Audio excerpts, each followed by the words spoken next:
Hi, we're excited to welcome you into this journey with us. My name is Lucia Daugherty.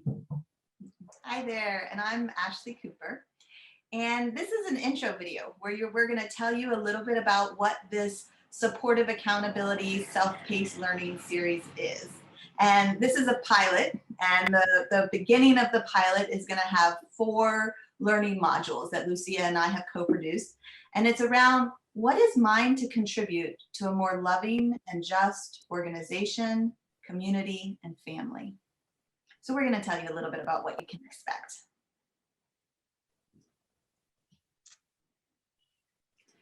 So this series has been created as what Lucia said early on. She was like, it's a call and response. We're offering this because we are hearing the call in community. And the call that we're hearing is that the work of racial equity and racial justice, it's work. It's a lot of labor. It takes physical, emotional, it takes a lot of energy to educate white folks, to invite accountability, to be specific about the kind of outcomes and changes that are necessary, and that work must be shared. A lot of times it falls on the shoulders of Black and brown folks, and as white folks, it's up to us to start stepping in more and to start carrying our weight more and be a part of not just the conversations, but the actions and the follow-up that's necessary in order to really move the needle forward. Absolutely. People of color, we often find ourselves having to do a lot of mental and emotional gymnastics and negotiating just to get to the table to even do this work collaboratively across race. And so we need white folks to do their share and not allow the bulk of the emotional and mental labor to sort of fall on our shoulders.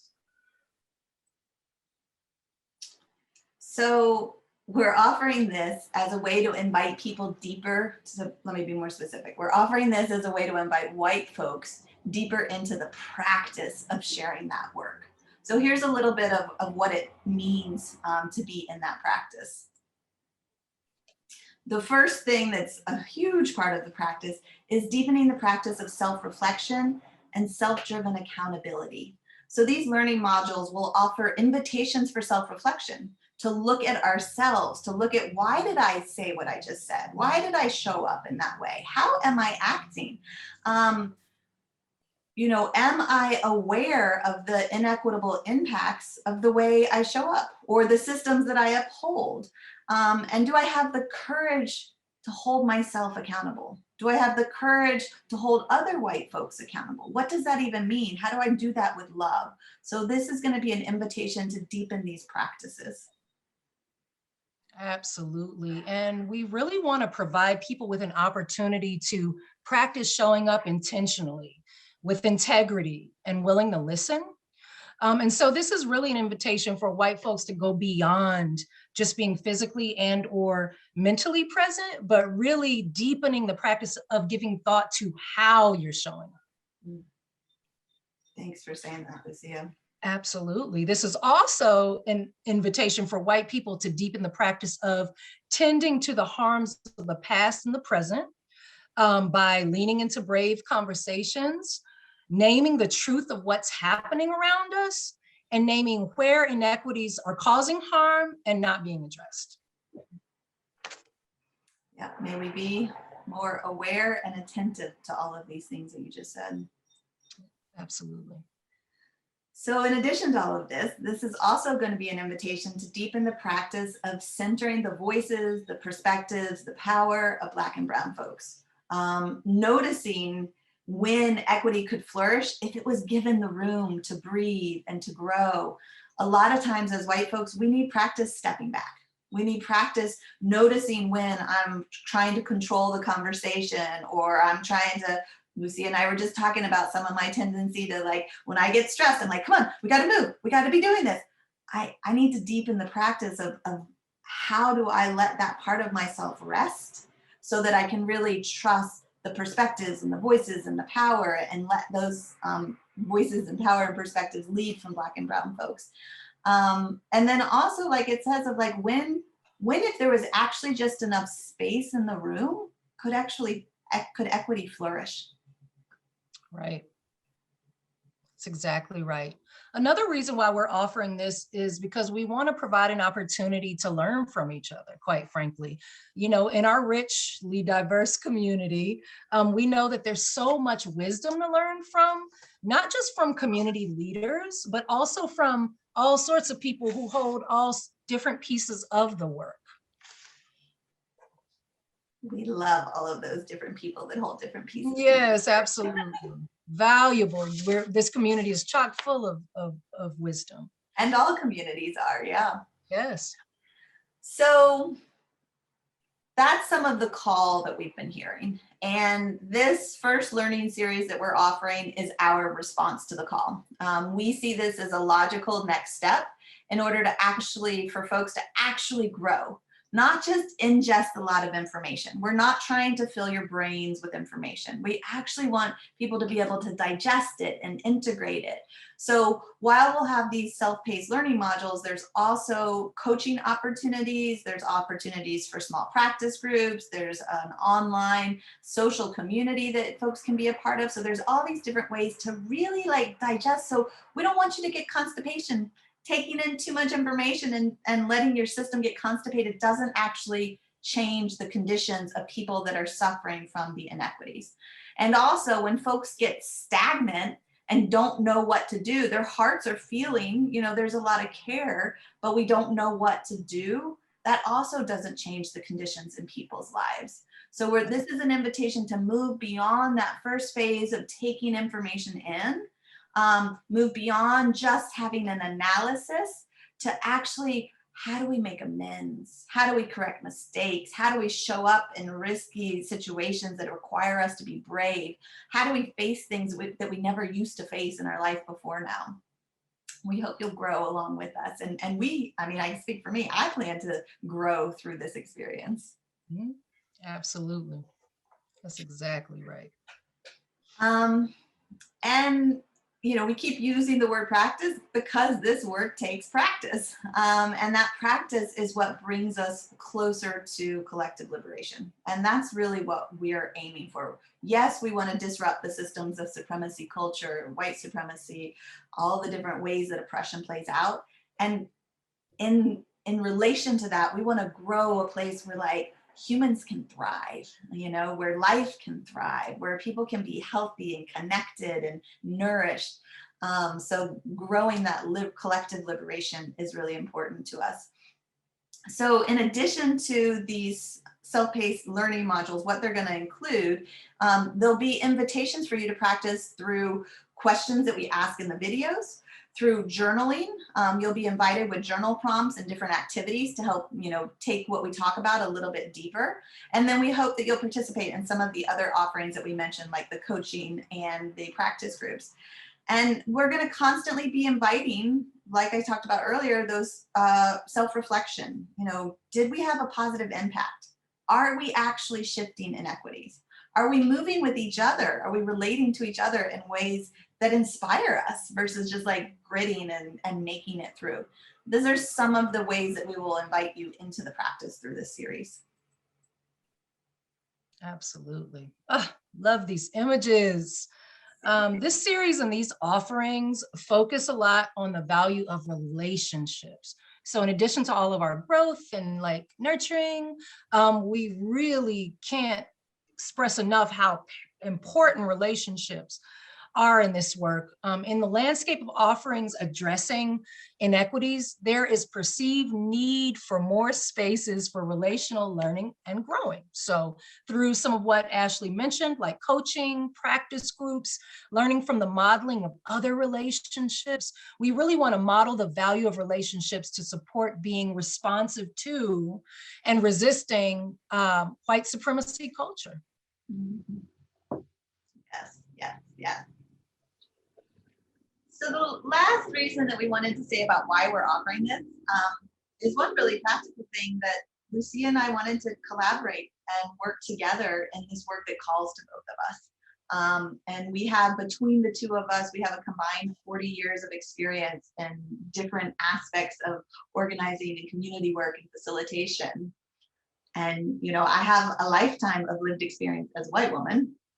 Mm-hmm. Right.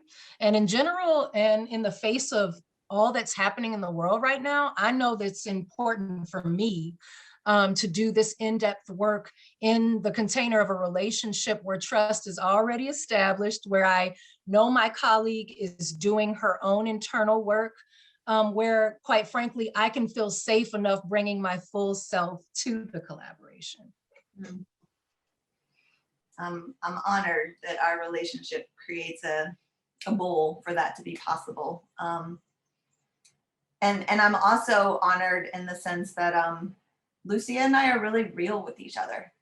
And one of the things that we want to bring into this space is some of the historical and the current complexities and tensions between white women and Black women's relationships.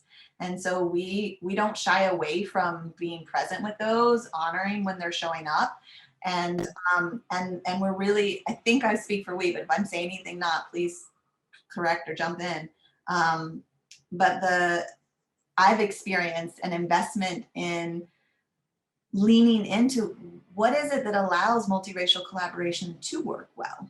You know, what is necessary for us to share power and to share our strengths and our gifts and our skills. Yeah, so through this series, I think we're going to share the lovely and the not so lovely stories. And I also just want to name, in that spirit of working in multiracial spaces, I am always going to be white. Like, that's my ongoing reality, and my whiteness is going to show up. And so we're really real and transparent, and how we move when whiteness does show up in ways that are not helpful to a situation.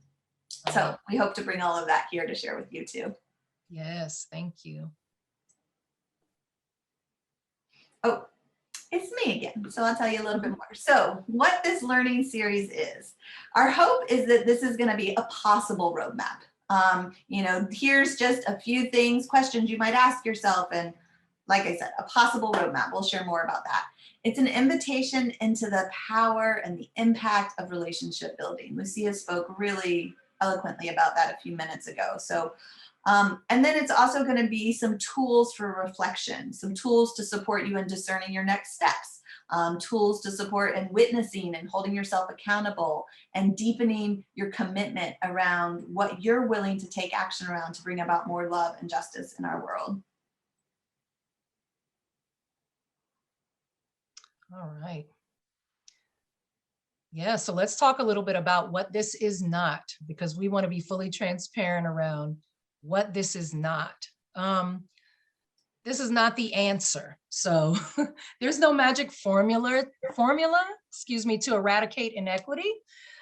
This is just an exploration really of what's possible. So like Ashley named, perhaps a roadmap and maybe even a story circle to find your own solutions, possibilities, inspiration.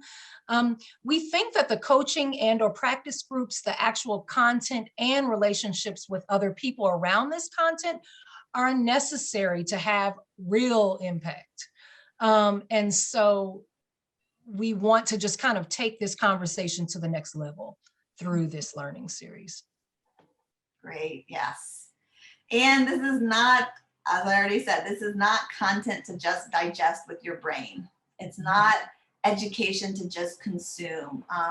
We want this supportive accountability to be nourishing to your gut, to your core, to your cells. We hope you notice what gives you goosebumps or activates you, and provides sparks where you can see things more clearly, or where stuff that was hazy maybe starts to get discerned a little bit. Mm-hmm. Absolutely. This is also not solely an opportunity to sort of pat ourselves on the back or celebrate ourselves for simply showing up. Again, we want to dive a little deeper. It can be exhausting and traumatic for people of color to sort of stay stuck in that place of nurturing white people along in this work. And the reason I mention that is because we just want to be able to name those kind of like harmful dynamics or potentially harmful dynamics that sometimes come up in the work. And so there is historical harm, quite frankly, rooted in people of color, namely Black people, having to tend to white people while our own needs remain neglected. And so because the goal is to move beyond sort of repeating the harmful dynamics of the past, understanding the distinction around this dynamic can help us change course and not repeat the harmful dynamics of the past. So we wanted to name that on the front end just so that you can know that we are really, really intentional about our approach to harm. Thank you for saying all of that. I mean, and that's why we're doing this, so that Yes. that pattern can hopefully be disrupted and stopped. The last thing I'll just say is this is not a linear formula. It's not a checklist. It's not a do A, B, C, and then you're gonna not be that person that Lucy was just talking about that's causing harm. So the structure of this course might not look like what you're used to. It's not even a course, but I just use that word. These learning modules, this learning experience. Awesome. So we talked about what this is not. Let's talk about what to expect. So expect invitations to embody and practice what is being discussed. We, like Ashley just mentioned, we expect this learning to be circular, for themes to be revisited. Here's the breakdown. Each model contains 3 things. One, a 1-hour discussion with community leaders. Also a 20-minute lesson or presentation, and reflection questions, journaling prompts, and other resources. And so these models are really chock full of a lot of valuable information and resources and experience. So experience is key. Like Ashley mentioned, that practice is really what we want to offer solidly to you all. Yes, sorry about the slides. Okay. You just can't wait to do what? I just can't figure out what. I can't wait to tell you about this first series. So the topics that we're going to cover. The first question that we're exploring is, what's mine to contribute to a more loving and just organization, community, family, you know, wherever you are in your world? What else can you be contributing that's like more you in your lane? So the first of the series is going to be about what's your calling, what's calling to you, what are the needs of the world that your skills match, what are your skills, how to recognize your skills, your network, your talents, your influence. The third is around accountability. And it's not so much that we're going to give you the formula of this is how to be accountable, but like, what would accountability look like in your life? Are you accountable to people? Are you accountable to outcomes? Are you accountable to your analysis? And then the fourth is, what kind of support is necessary to actually pull off these kinds of goals and ambitions and intentions? We are so excited to dive deep with you. Thank you for joining us. Yes, thank you. And we look forward to seeing you in module 1.